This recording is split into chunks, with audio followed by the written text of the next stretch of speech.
Hi, and welcome. I'm Z. And I'm Keith. And we're going to tell you about the movie that we just watched. But first, a little bit of a heads up. Some of the movies we watch deal with heavy subject matters. In order to talk about these emotionally delicate things and the heavy subject matters that we sometimes cover, we add humor and crude language to add some levity and to process our own trauma.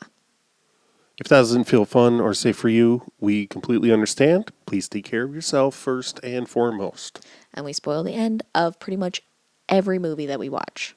Now you know. On with the show.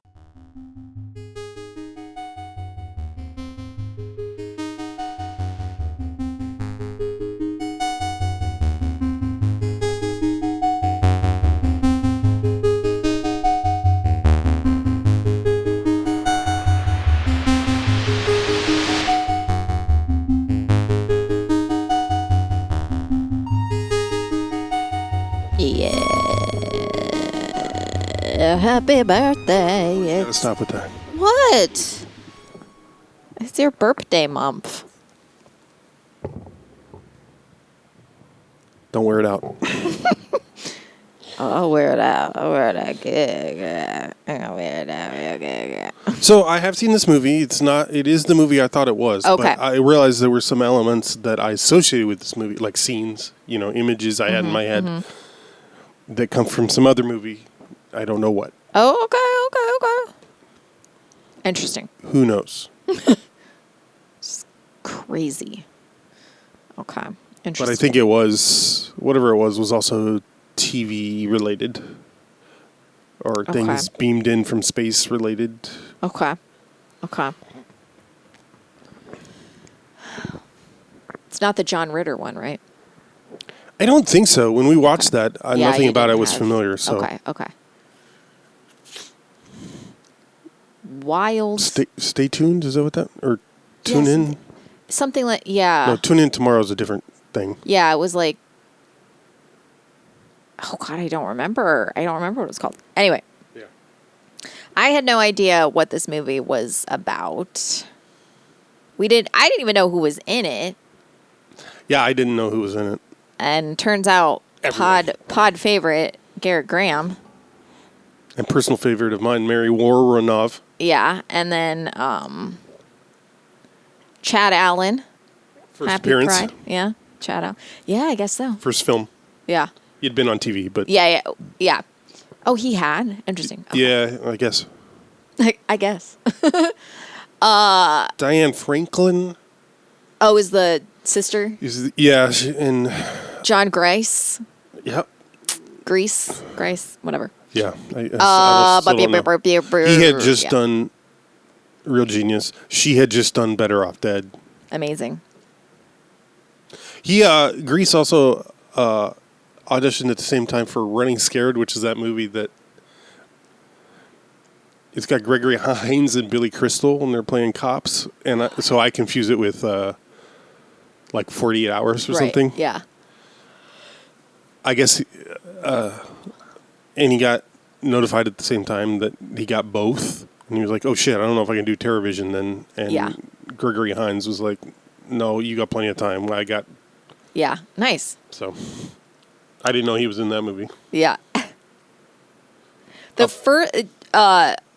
For me, John Grease is, for me, he was on a show called The Pretender.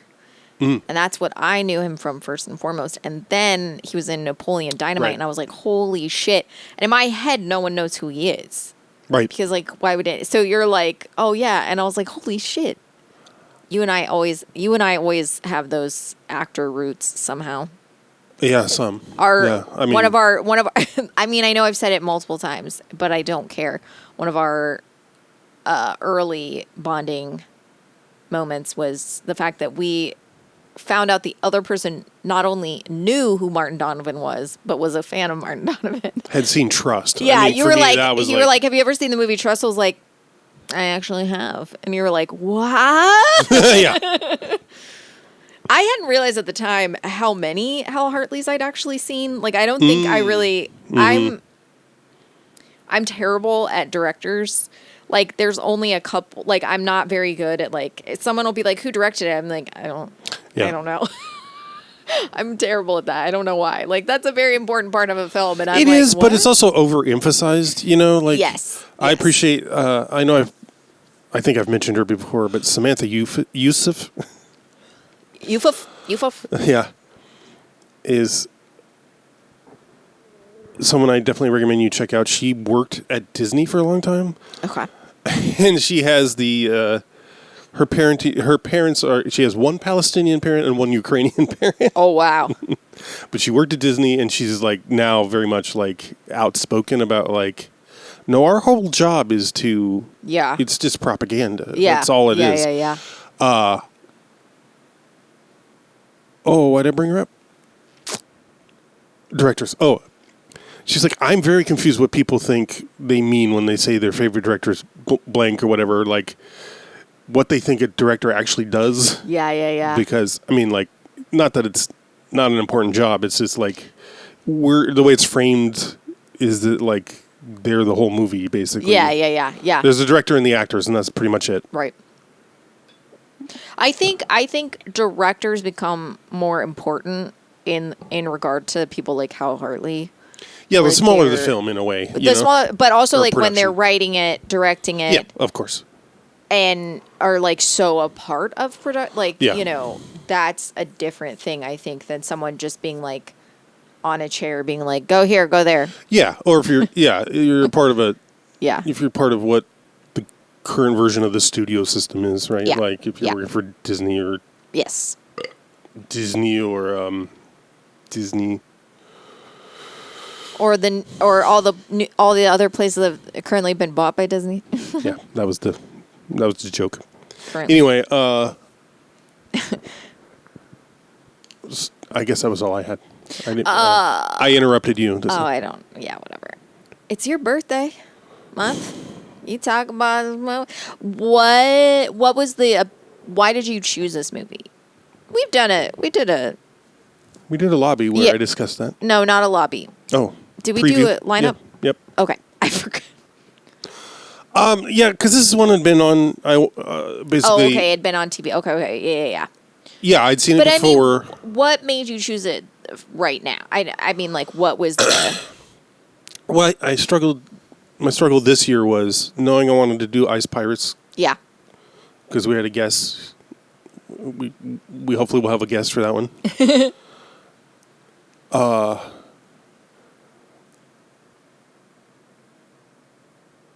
And then, like, last minute, I was like, "Oh shit, maybe I'll do Born in Flames," because it came up for some reason.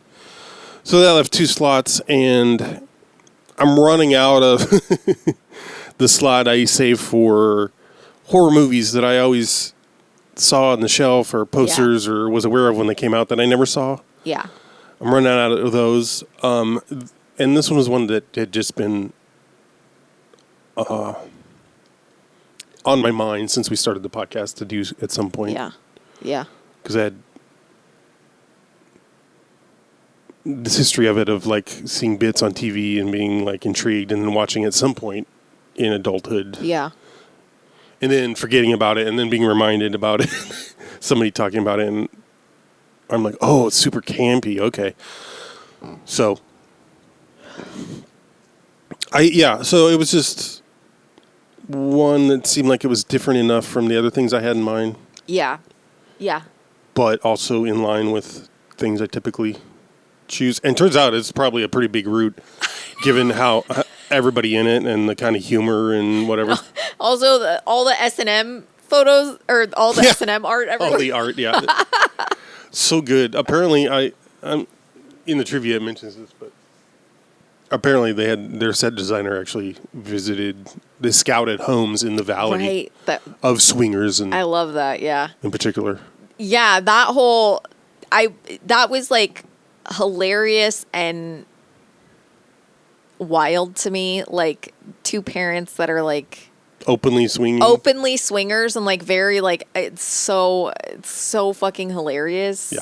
Mom, can we use the jacuzzi tonight? Not tonight, baby. Your father and I might be swinging. Stanley, we have to meet them at the cha-cha room at 8.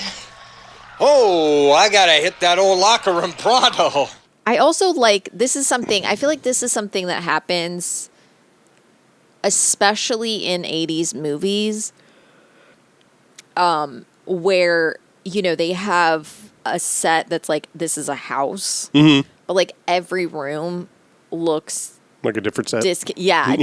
Like disjointed from the other room, like very, like the grandpa's room. The fucking bunker, yeah. What?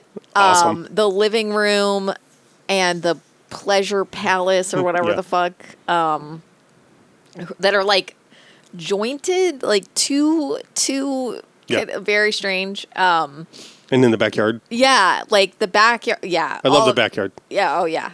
Apparently the front, like the exterior shot of the front, is a real house. Like. Oh, I believe that. Yeah. But everything else was a set. Yeah. Yeah. I'll get into some production. Oh shit. Like, I don't have that much to say about the film itself. Yeah. I'm like, let me see what I can find out. So, written and directed by Ted Nicolau, who got his start. He, was a sound recorder on Texas Chainsaw Massacre. Then he edited on a film called Tourist Trap, which is one I want to do at some point. I don't know. I've only heard about it. It's one recommended by, what's this guy's name? There's a guy who was like a horror movie host. That it's one of his favorites. Tourist Trap. Turds Trap. Sorry. I love it. Sorry. Which was directed by a friend of Charles Brand. So then he kept editing for Charles Brand after that. Oh, okay. This is an Empire production or whatever, which is Charles Brand's production company. Mm-hmm. Yeah. They would do, at this period, they would do pre-production in LA and then shoot in Italy. Okay. And they were looking for a studio to have as their own, just to, I guess, buy. But, so they ended up buying what was Dino De Laurentiis's old studio. Yeah. But he had, gone bankrupt and had to sell the studio to the government. I don't know how that works, but in Italy, but... So that's what they bought, and he had, gutted... I don't know why, but, ripped plumbing and wiring out of it when he left. Wow. Wow. Or I don't know if he did it, or, people stealing, for scrap or whatever. That happens.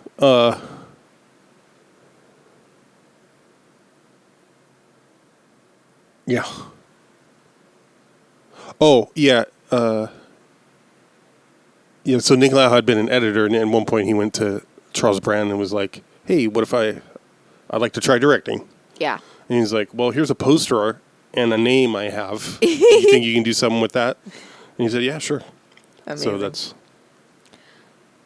I don't understand, no mention of... I don't know who created the poster. Right, yeah.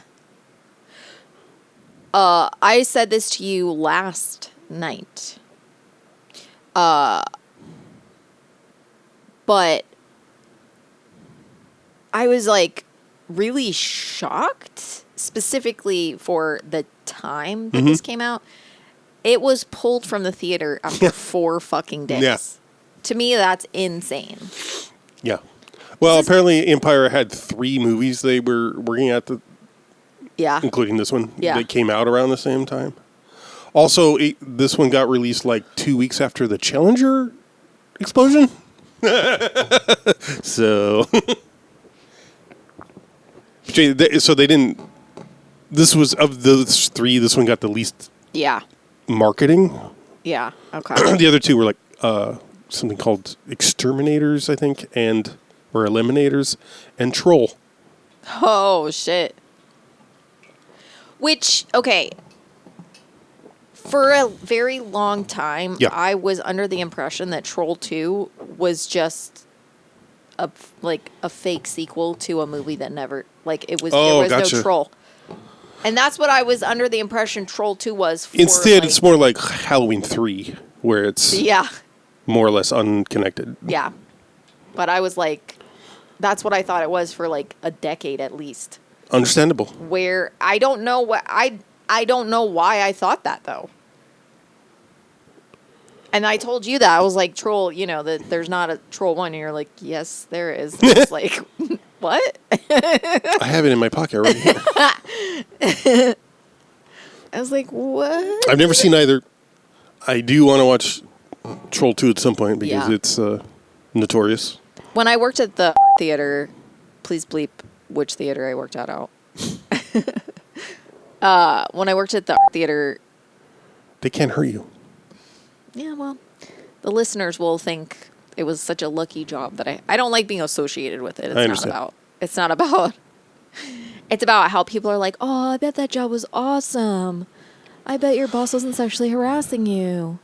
I bet you didn't have panic attacks. You must watch movies all the time. Yeah, exactly. Oh, my God. Anyway. When I worked at the library, people were like, you must read all day long. No, I have a job to do. I'm not moofy. Exactly.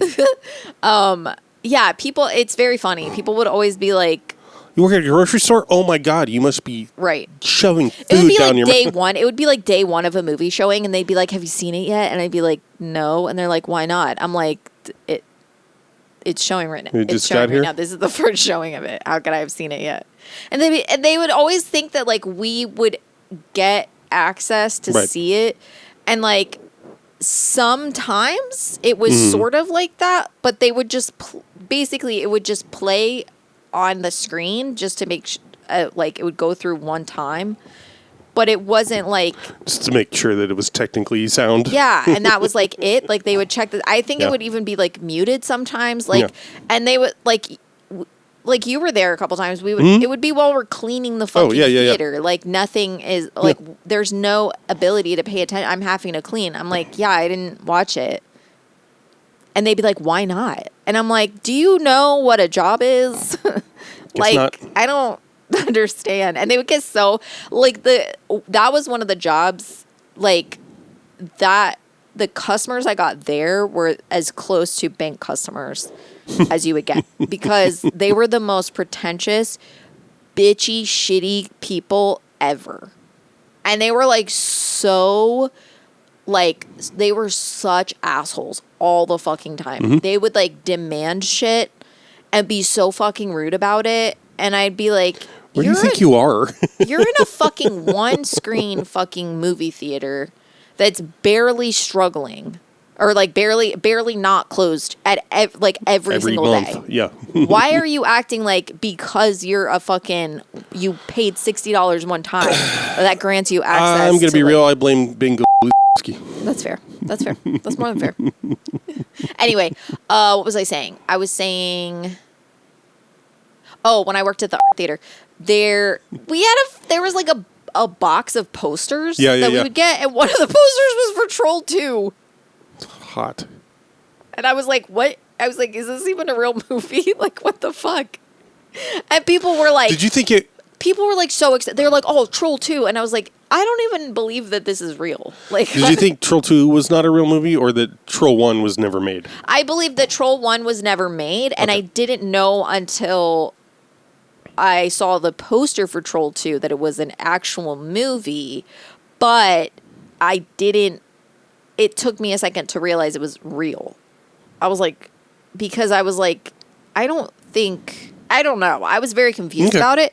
I thought it was fake until people were like, Troll 2. And I was like, oh, it's a real movie. But I was still like, there's just no Troll 1. I don't really know where the confusion came into play, but I just never really So the plot of this movie is very, it's basically, it's almost there. Yeah, there's almost a plot. There's a satellite dish being installed, cutting edge, and a lightning bolt hits it from outer space, from the bottom of the Enterprise turned upside down with the nacelles broken off. B. It's like the battle bridge. Yeah, well, it's the battle bridge and the saucer. Yeah. And then no nacelles. Yeah, that's why I said the nacelles were broken off. I agree. It shoots out a laser shoots out a lightning bolt, and then that hits the satellite, and then the TV goes wonky. Well, it bounces off some planets first. Yeah, it bounces off planets, moons, something a bunch of times. Then it hits the satellite, and then Garrett Graham and what's-her-face go out to swing, and then it eats Grandpa, then it eats everyone else, slowly but surely. Oh, something comes it comes out of the TV, whatever it is. It's a monster. I don't know. It's got a wonky eye, and then a different type of wonky eye. Mm-hmm. And then a third eye. Mm-hmm. One eye that it's a long... One-eyed snake. Yeah, it's a one-eyed snake that comes out of its bottom. And it's got a hand for a tongue. And it's got a penis for a tongue. It's got an inverted vagina or an exverted vagina for a tongue. Yeah. No one believes the children. What? No one believes the children. Right. Well, the child. The child. Because he's medicated. He has episodes. His parents are pretty abusive. Yeah, they're horrible. Horrible.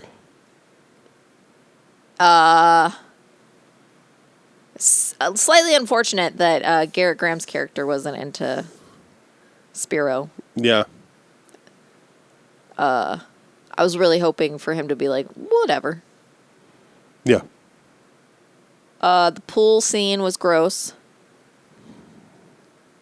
Maybe scene is the wrong word. Well, the wrong word is pool, because it's a jacuzzi. It's a jacuzzi pool. But it's so... No, like, it's very convincingly disgusting.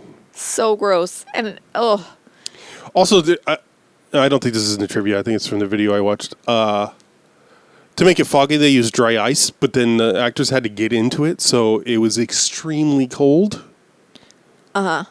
So everybody was fucking freezing. Also, like, I was like, not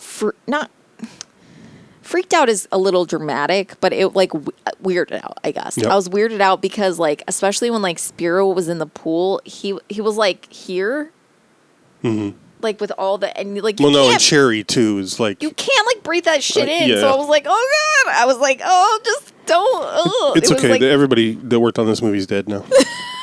He died a year later, so yeah, like right. Fucking, he breathed in the dry ice. Good lord, Garrett Graham's not dead though. I know.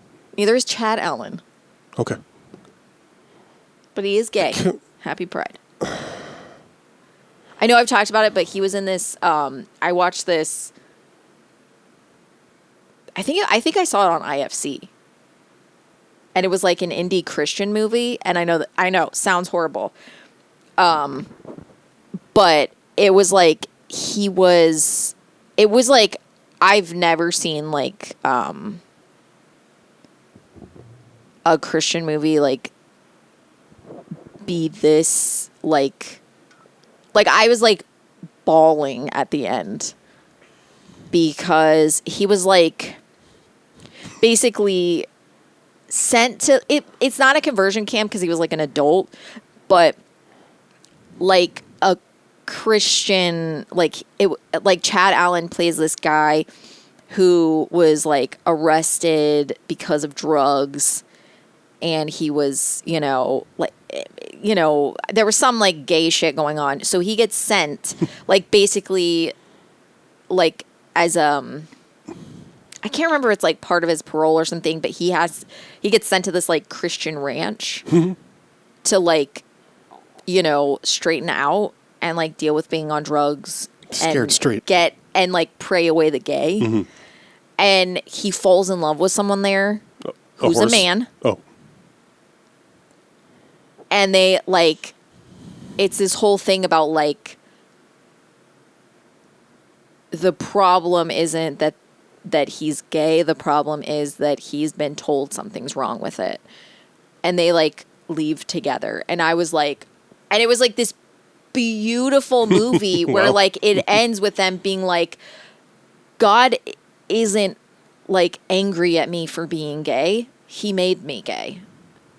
And I was like, and they like literally like fall in love. They leave together. And I was like, oh my God, I'm bawling. I was like, okay, all right, kudos, Christian movie. Cause like it was very obviously a Christian movie. There was nothing about it that was not, I was like, this is a Christian movie. Mm-hmm. Completely homosexual. There was a lot of homosexuality in it.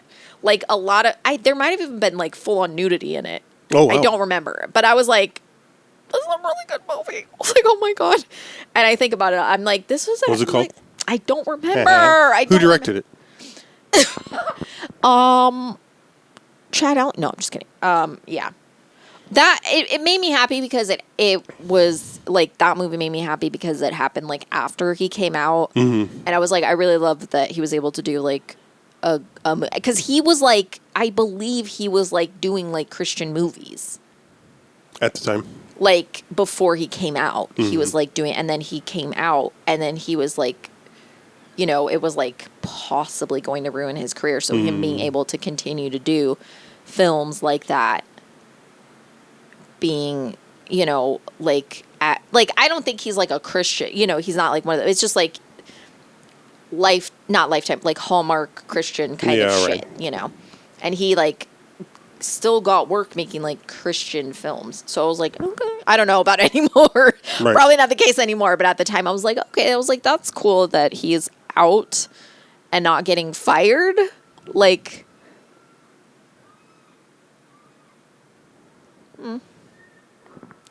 oh yeah, the lambs are screaming. I was like, it's crazy that it's a Monday when school should be in session. Oh, school's not in session. Kids are just something's in session.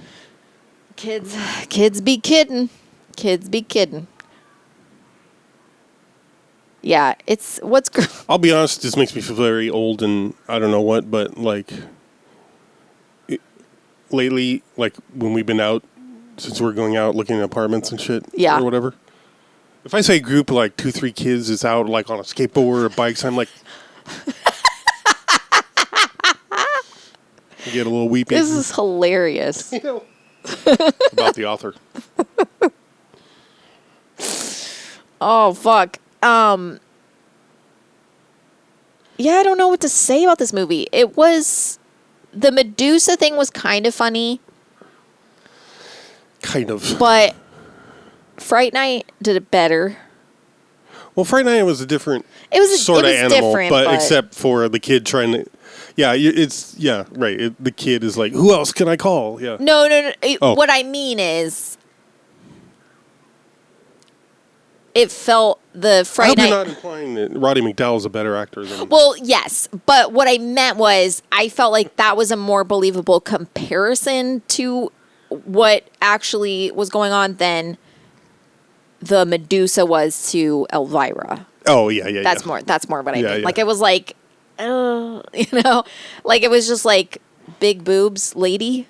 And I'm like, but... I know. It did it, and like half the time it didn't even make sense. Like, correct. She wasn't commenting on what movies they were watching. Like, there was She did a couple times, but like barely. Give us a break, Roman. Lose the deep sea helmet guy and quit monkeying around. It seemed, it was just like done really weird, and I was like not. It was a little uncomfortable. Yeah, it was so. It just wasn't. I was like, I'm sure you can figure out something other than this. So apparently the phone number they put on the screen was the number for Empire Pictures or whatever. That's hilarious.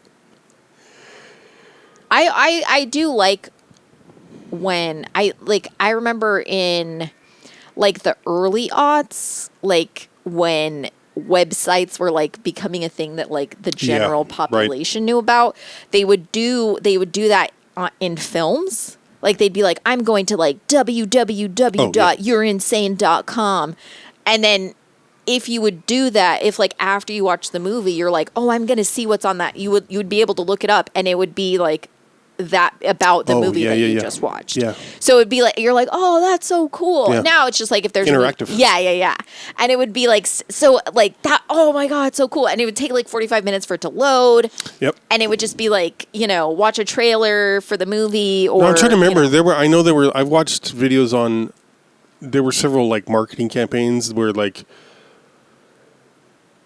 they created a whole world where, like, you know, like you go to the website and it's like vlogs of the characters and shit. That shit's so cool. I love that shit.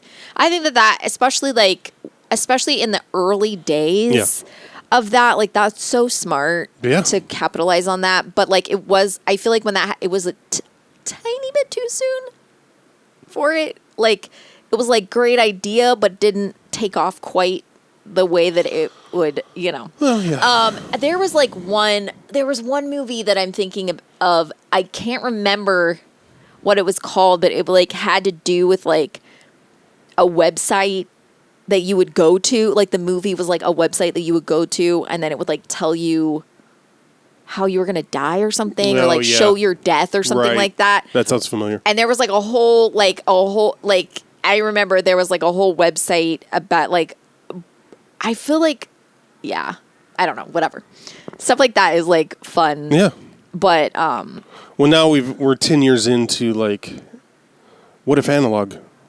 But also it's like, now it's like, oh, we made an Instagram for this movie. We made an Instagram for this TV show. We made an Instagram, and it's just like pictures of it. And it's like, you're like, okay, this is boring. Like, I don't give a shit if like, you know, it's like, okay. It's more, I want to see them as like, I don't know, like, to me, it's like boring marketing now. Like, now it's just like, look at all these Well, because photos. it's just been co-opted. I mean, not co-opted. That's like, I don't mean that exactly. I mean, it's been mainstreamed. And, it's all been. You know how much I hate mainstreaming. That's not. No, I'm being serious. Okay. I talk about it. I feel like I talk about it a lot. Do you? I feel like I do. I said. Oh, okay. I just mean like channeled into. Yeah. Supporting pre-existing, whatever. I talk about it with like OnlyFans. Like, one of the biggest downfall of OnlyFans is that it's so mainstream. Mm-hmm. It's so mainstream that like too many eyes are on it, so it's too regulated. Right. So there's nothing that you can really do on it. It's dumb. It doesn't make any sense. Like, too many people know about it. So like the personal interactive. It's a household word, but people don't actually know what it is. Yeah. Other than what I mean, like from me being a once creator on the site, I'm talking about like the mainstream aspect of it is that people think that it's Pornhub. Right. It's like a paid access to like Pornhub, but it's like, it's not. It's like a different. So like, if they subscribe to you, they're going to get the exact same thing that every other person that they've subscribed to makes, instead of understanding it's like an individual creative, it's more like the Patreon of sex work. And they don't understand that it's like, people do that so they can make things on their own how they like it, but also there's no internal search option. So it's like, it's a whole thing. And it's like, because there's no internal search option, because there's not a lot of information, people will just either just subscribe to you and then be really pissed off and then like ask for a refund or whatever, or they just like don't people will subscribe and expect a highly personalized experience, right, without either spending the money or realizing that they're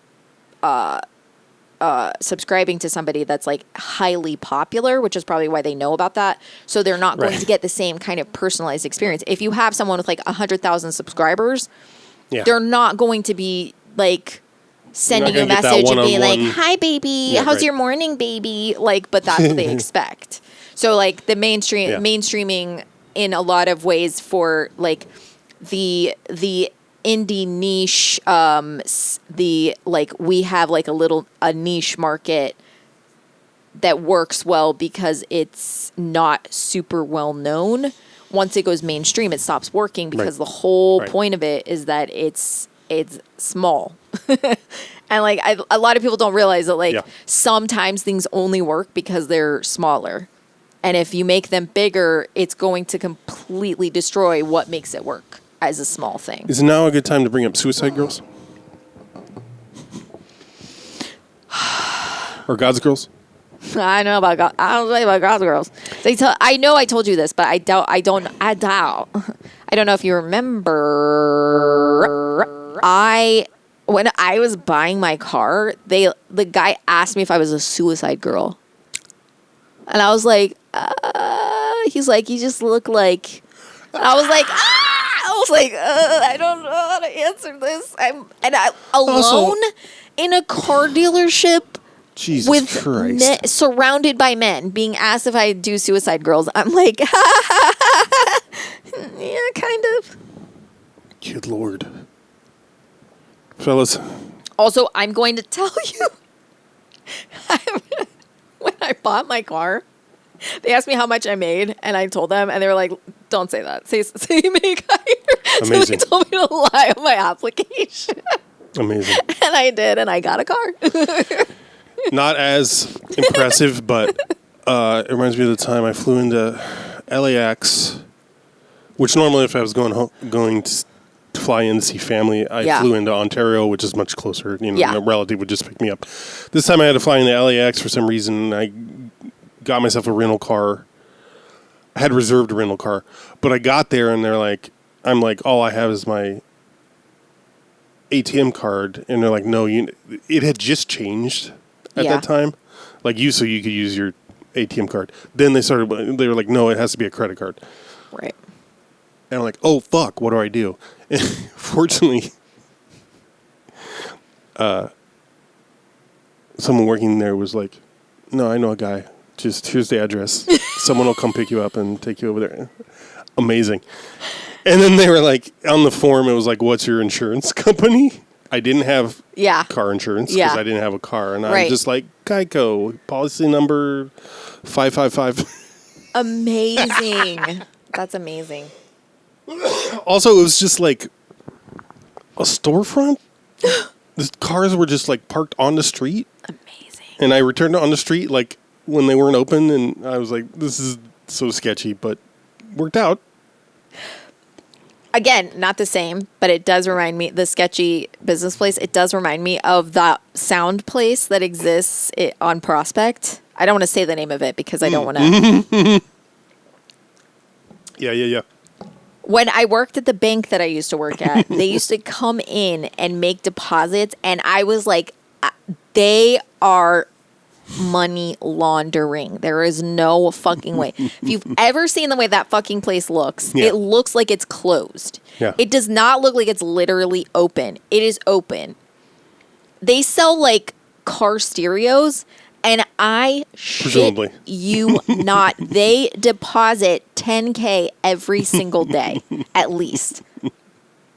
And this is the crazy part. They're waived for, because if you deposit a certain amount, if you deposit $10K or more, you basically have to have like I can't remember what it's called. You have to have some kind of check done. Yeah. Like because it flags the system, and they were waived from that. Yeah. So they would deposit money every single day, like just under the amount where we would have to like send it, like we would have to check it. It was like an internal like thing versus an external one. So they would like basically deposit just under the amount every single fucking day. Every day. And when I tell you, it was like checks. Maybe it was more. It was more than 10,000. There was so much. They were depositing so much fucking money, and it was like nothing. I was like, this is money laundering. I'm like, they sell car stereos. Yeah. There is no fucking way. There is no fucking way that they have millions of fucking dollars. I was like, y'all, what? Oh my God. And it was like every single day, deposits every single day. And they would be like check and cash, so much money. I was like, why are we doing? I was convinced. Whatever. I eventually made a Facebook post about it because I was convinced that Glen Poor's TV or whatever it's called on Springfield was a front or something, because it doesn't look open. It looks old as fuck. But they have a website and shit. They actually just do the electronics repair. Glen Poor's TV service is the one to call when your TV needs a tune-up. At Glen Poor's, we service LCDs, plasma, big screen, and more. Why waste money buying a new TV when you can let us fix your old one and save you money? That's similar to the vacuum place in Champaign. It's like, Jesus, we'll save your vacuum. Jesus saves you. Yeah. 100%. That place, I thought that place, I was like, there's no way. But it's like, they legit just weird. They just are like legitimately the only vacuum Only game in town, place. yeah. But like for any type of, like you can have a vacuum from like 30 years ago and they will be able to fix it for you. And there's no other place that's going to be able to do that. Right. So like they literally are the only game in town. And I was must like, do sewing machines too, right? That's usually the combo, sew and vac. Maybe. But like we would, when I worked at the theater, like we would go there, like to fix our fucking, And I was like, oh, I had no idea this place is legit. Yep. And that shit's so fascinating. Yep. But like money, it's so funny. Like the amount of times, like I would always have to like, we would have to go through like money laundering shit. And I would go through it and I'm like, this is literally just describing that fucking sound place. I'm like, this is just describing that. Still I was there like, too. what the fuck? It's still there. I don't know if it's still open, but it is still there. I'm like, Also, the ATM that's right there, that was the one that like March, April of every year, worst time of year for that. Because that is when the taxes come in. Oh, yeah, and a lot of people that cannot get bank accounts get their tax return on a debit card. And then they go to the ATM and they withdraw their amount. Mm-hmm. Now, I think we have that bank had a cap on how much you could withdraw at once. But that cap was dangerous because if you got that full amount at once, it would almost, like, after a while, it would clog it would just clog the feed. I don't know why we would have the max amount as something that was like gonna clog the feed, but people would try to get that amount. You mean like mechanically it would fail? Yes. It would. There would be a mechanical failure, and then people would repeatedly try to get that amount out again. They would zero out their account because the machine was having. And then there was 1 year, and I shit you not, there was 1 year that there was for 24 hours that shit did not work. Maybe even not that long. There were so many what are they called? Like when you what's it called when you have it's like a work order, but it would be ticket. Yes, a ticket for a refund, a refund ticket, or a ticket to look into an issue. Right. And give someone, we would give them provisional credit, and then we would look into the issue later and see if it was actually because sometimes we would just give them a temporary credit, and then it would automatically they'd be charged over drafts and shit. Sometimes it would correct itself, but you know how when if you deposit a check, it'll be okay, the funds will be there tomorrow. Just because it corrected it doesn't mean that your account reflects it right away. So sometimes people would freak out and you would have to give them a little tiny okay, this is pretend money until it actually corrects itself. It's weird. Anyway, there were so fucking many. And when we got to the end of it, there was a 16,000 discrepancy from what was claimed and what was found in the ATM. $16,000. 16,000 discrepancy. The thing is, all of the refunds were all the refunds that we had given looked good. There was nothing. There weren't a lot of times they get corrected, and you'll see that it looks a specific way, and when it's not corrected, it looks completely different. And it was the not corrected version from everything that we get. There was no one that was credited that shouldn't have been. $16,000 not in that ATM. The fuck? And they said, who cares? Just write it off. And I said, what? And they were like, it's $16,000. That's nothing. And I was like, that's so hilarious. I love that because I could not make that. If I, you're acting like it doesn't matter at all. Right. Which I get it. You guys have billions of dollars. Doesn't matter. Wonderful. Love that. If there was any kind of if I said whatever, like it was just, it's like the way that they act so flippant about it. Yeah. About like why would we care about 16,000? I'm like, because I know that you care about $16,000. Like, what the fuck? You care if you think I'm stealing Post-it notes. Yeah, exactly. But I did steal. Don't we know somebody who made that bank lose like tens of millions of dollars by accident, and they got fired for that? No. Wait, what did you say? I don't remember. No, what are you talking about? I don't know. He had some story about working there and getting fired. I don't remember. I don't remember. Okay.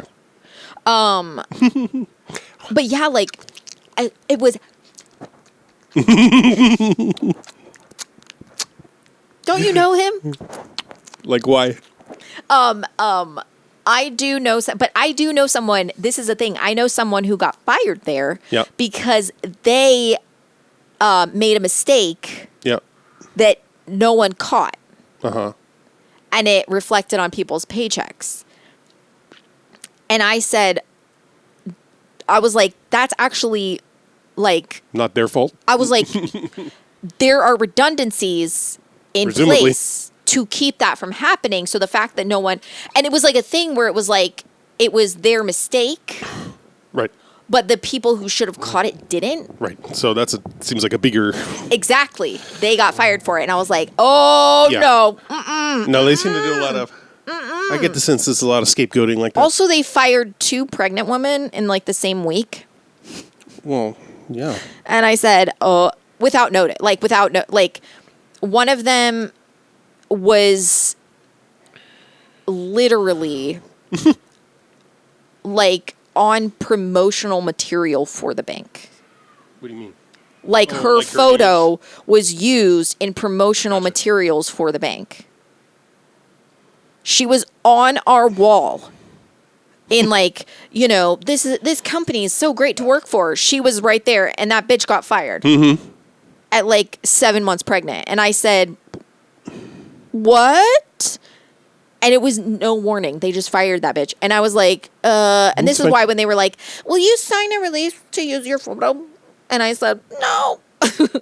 And they were like, it's just so that we can use your photo like on social media. And I said, no. Yep. No, you can't. I'm proud to say that because of my protests, the co-op had to develop a policy around. Yeah. Like they didn't have a waiver or whatever for that kind of thing. Yeah. But I'm said, I don't want to be in any of that shit. Yeah.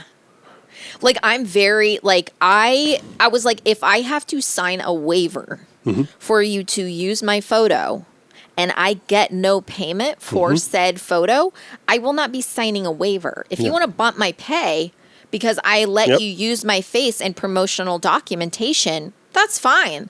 If you're not going to pay me to literally use my face on like your social media and advertisement, I will not be letting you fucking use my shit. Because also I was a model at the time for, sexy stuff. And I was like, I get paid for my images. Like, I'm not going to let you use them for free. Like, I literally am. I'm literally a model. So, yeah. Anyway, Garrett, would you recommend this movie? Yeah, I think it's good, clean fun. Yeah, it's like, despite the fact that it's a pretty bleak, quote unquote, ending, it's pretty family friendly. I mean, I think this would give me existential dread if I watched this at like 8. I probably would have been a lot more scared of how it ended than anything else. But it wasn't scary. No. It was gross though. It is kind of it's an entry level to gross out humor or gross out like body horror kind of. Yeah, that's a good way because of there's a putting lot of like slime, ooze, melting. Apparently smelly. When OD gets the thing comes out and attaches to his face. Yeah. It was actually injecting green goo at him, and it went up his nose. And when they pulled the thing off, he was like gagging. Oh, that's horrible. Yeah.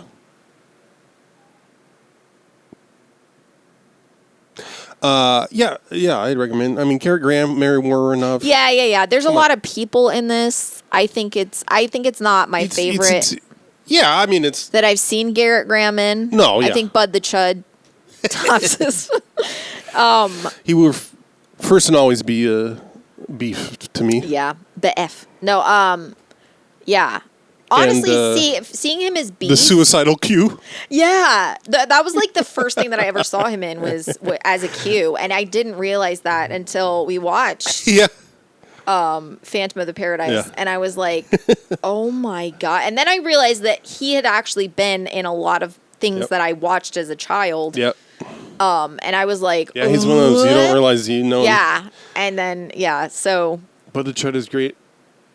Yeah, anything where he gets... I mean, he did a lot of reaction. Oh my scenes. God! Yeah. I mean, they're both of them are in Chopping Mall. They're also both in some other movie. Go figure. I mean, Mary Warrenoff did a lot of work with Paul Bartel too, who they play the couple or whatever in Chopping Mall. Yeah. They did Eating Raoul together, which we got to watch. Okay. Of course, she's a root for me because she was the Nazi SM principal of Rock and Roll High School. Yeah, I know.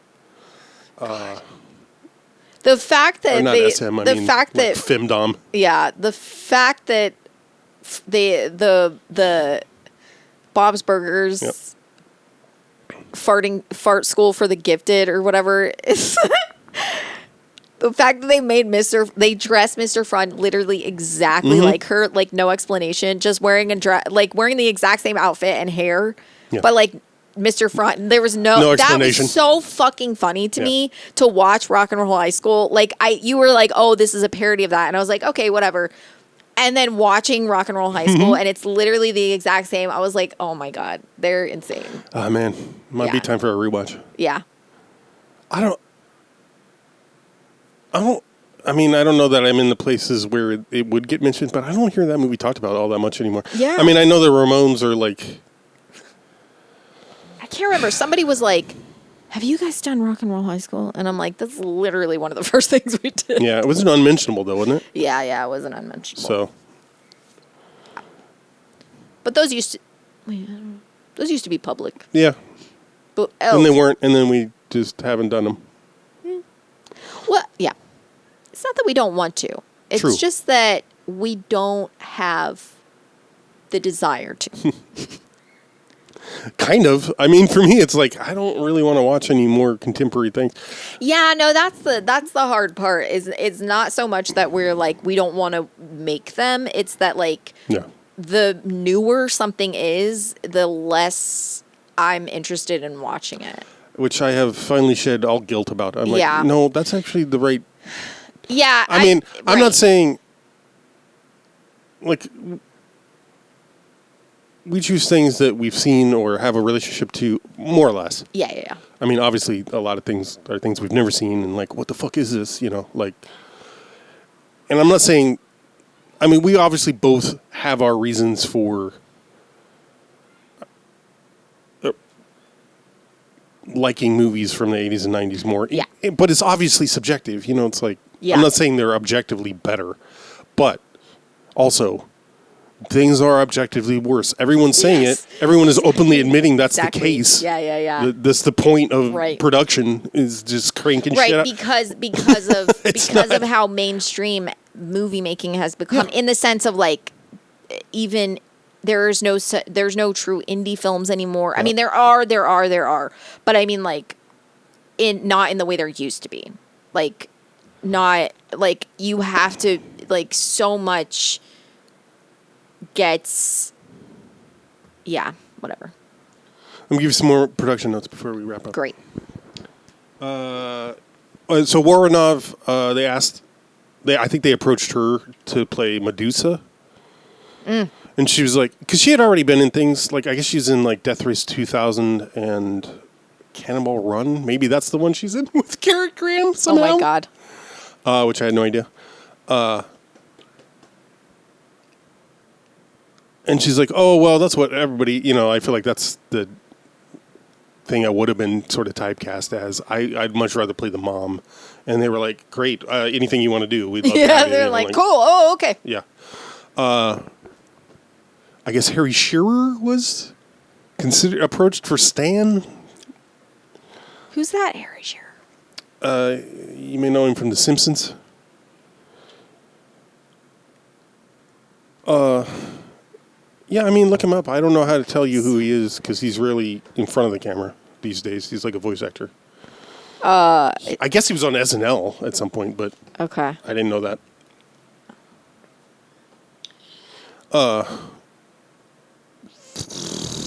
I was confusing with Dan Castellaneta because of The Simpsons and their baldness, their relative baldness. Okay, all right. Oh, he was... Yeah, he was in Spinal Tap. Oh, yeah, that's right. I forget. And he's been in all the Christopher guests. Yeah. Makes sense. Right, so that would have been there. He's probably the era of SNL that had Martin Short and... Yes. Like early 80s or whatever. Mm-hmm.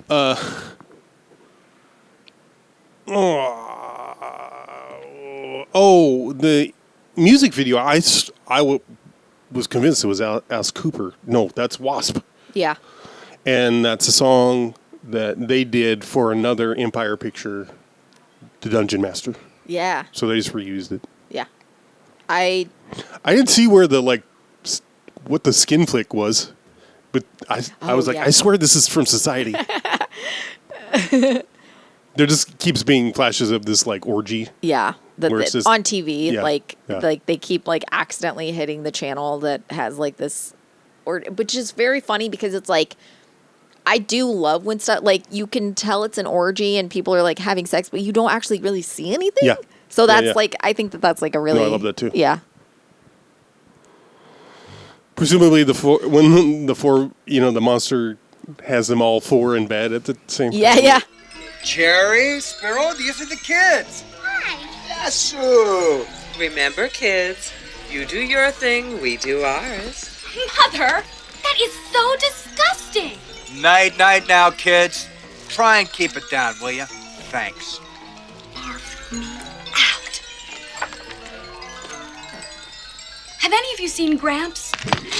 Right here, honeybee. Just taking care of business. Oh, Gramps, that is totally sicko. It's a reference to, oh God, what's the movie? It's got Elliot Gould and it's like... The Odd Couple. He's not an Odd Couple. You motherfucker.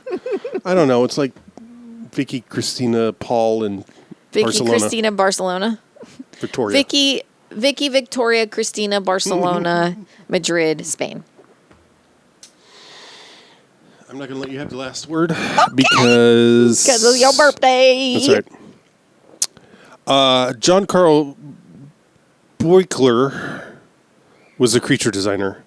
The director, what's his name? Nicolau asked. He just wanted his specifications were make it look fucking stupid and no symmetry. Okay. Because the idea was just it's a pet Yeah. or whatever. Yeah. He also did creature work on the Ghoulies. Okay. And which one's that? Oh, Trancers, which is a whole series. I didn't know these are Charles Brand's productions too. Yeah. Trancers is a whole series with Tim Thomerson as the lead. Oh, right. Okay. I don't know. He's some kind of like intergalactic bounty hunter or time cop or some shit. I don't know because I've never seen him, but it's a whole franchise. Yeah. And the Dungeon Master, which I have to watch at some point. Also, the Brands, I had no idea until Charles Brand did Dr. Mordred. Yeah. But I don't know. He and his brother, their production company is a whole other corner of this era that I was unaware of. Yeah. The cinematographer was an Italian, so he'd done two films for Dario Argento. He did Phenomenon and Inferno, which I haven't seen Inferno, but Phenomenon's the one with Jennifer Connelly. And Donald Pleasance playing a Scottish guy in a wheelchair who's like a lepidopterist or something, and her phenomenon is that she controls insects, but it actually ends up being not a big part of the plot. Oh my God, amazing! It's a wild one. Not my favorite Argento.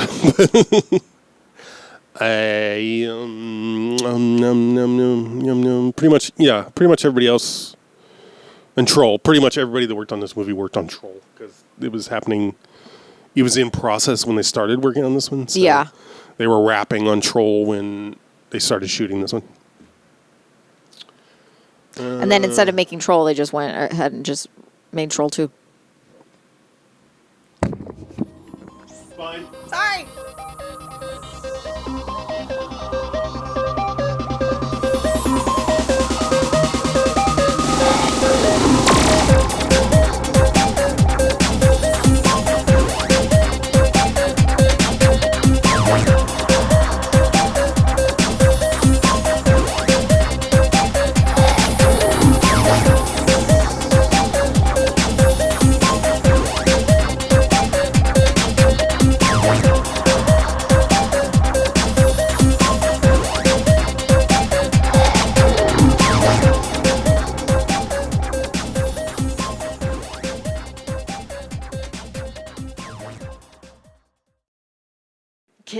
Kids be kidding.